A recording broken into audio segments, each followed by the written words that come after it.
भक्तिमय वातावरण चाळीसगावमध्ये झालेलं आहे।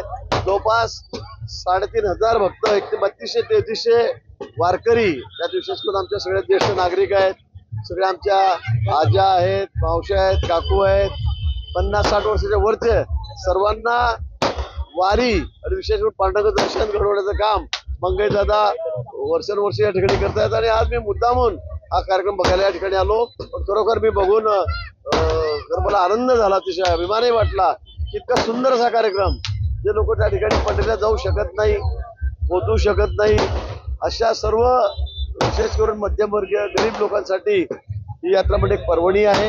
पांडुरंगाच्या दर्शनासाठी त्यांना स्वतः सगळा कष्ट करून मंगेशदादा त्या ठिकाणी पंढरपूरला नेत आहेत, दर्शन घेऊन त्यांना परत येत आहेत, त्याच्यासोबत ते जात आहेत, नवरा बायको दोघं जण। मला वाटतं यापेक्षा दुसरा आनंदाचा क्षण असू शकत नाही, आणि म्हणून मी मनापासून मंगेशदादा, त्याची सर्व टीम, त्याची पत्नी आहे, ती सुद्धा स्वतः तेवढ्या धीराने त्या सगळ्या गोष्टीत भाग घेते, मनापासून त्यांचं अभिनंदन करतो आणि सर्व जे वारकरी इथं चाललेले आहेत त्यांना शुभेच्छा देतो। खरं तर पांडुरंगाच्या वारकऱ्यांसाठी पंढरपूरची वारी ही 12 महिने 13 काळ असते। पंढरपूरच्या आषाढीच्या वेळेस प्रचंड गर्दी असते, त्याच्यामुळे आम्ही 7-8 दिवसानंतर का असेना या वारीला मी दरवर्षी सालाबादाप्रमाणे सर्व वारकऱ्यांसोबत जात असतो।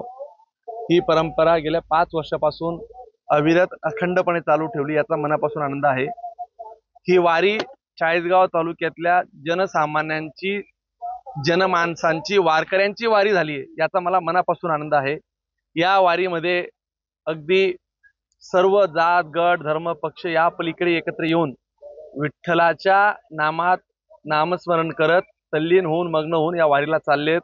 या वारीसाठी आलेल्या सगळ्यांचं मनापासून स्वागत आणि शुभेच्छा। दादा, एकंदरीत काय मागाल विठ्ठलाकडे? एकंदरीत पाऊस नाहीये, महाराष्ट्रासाठी काय मागाल? आणि या विठ्ठलाला आमचं एकच साकडं असेल की महाराष्ट्राच्या या राज्याच्या मुख्यमंत्र्याला राज्यासाठी अधिक बळ येऊ दे, अधिक चांगल्या पद्धतीने ते पुढे चाललेत, असंच पुढेही मार्गक्रमण करू दे।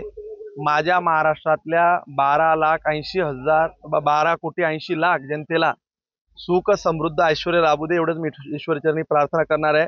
माझ्या मतदारसंघातील तमाम मायबाप जनतेने जे मला आशीर्वाद दिलेत, त्यांचे आशीर्वाद असेच माझ्यावर निस्सीम कायम राहू दे।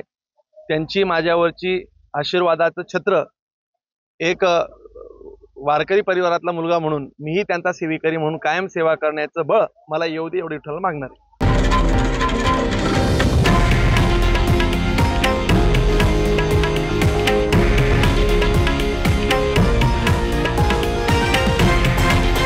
हे आहे देशातील नंबर 1 न्यूज नेटवर्क आणि आपण पाहत आहात TV9 मराठी, एकमेव।